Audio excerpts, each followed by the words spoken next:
On September 5th, 2003, 22-year-old Marcelo Torres was enjoying his time at Disneyland, located in Anaheim, California, approximately 30 miles southeast of Los Angeles.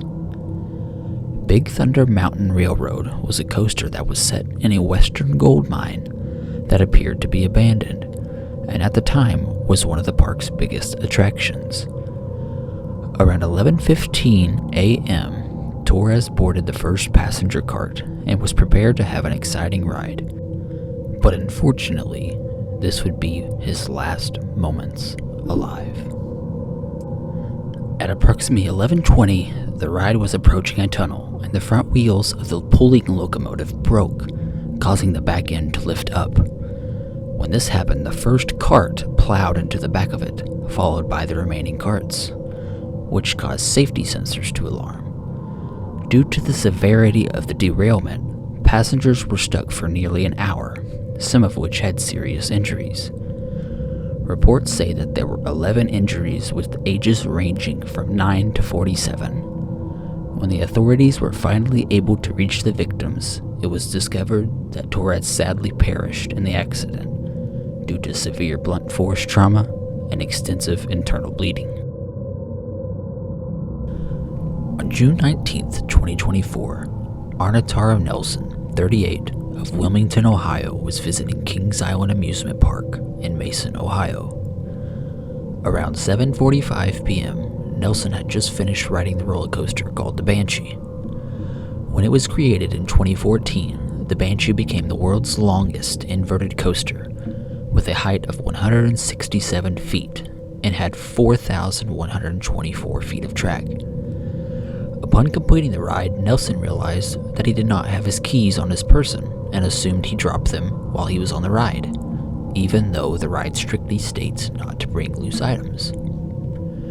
He told the ride operators that he lost something on the ride, but the operators couldn't do anything until the ride was closed.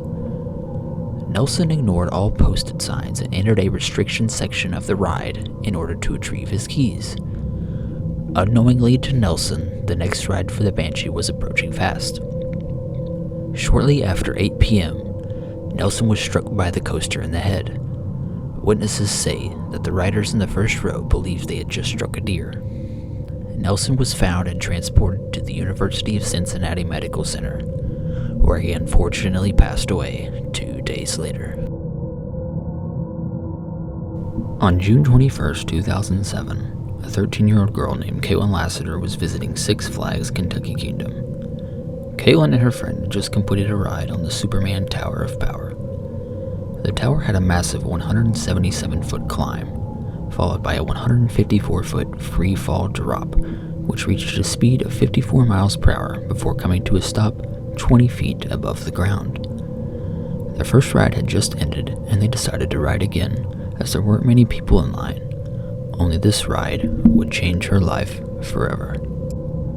As the tower began to lift, passengers and ride operators heard an unusual sound, which turned out to be a cable that had snapped, followed by several screams.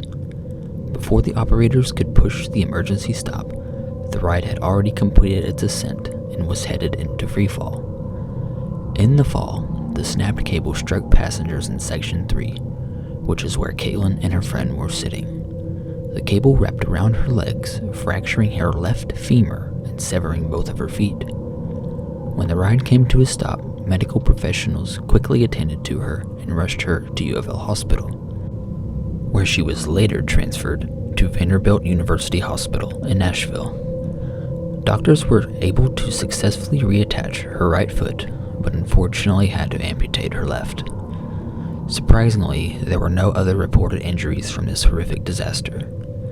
In the conclusion of this event, the ride was closed indefinitely, and many drop towers around the country were closed for inspection. Just 5 short months after this incident, the ride was demolished.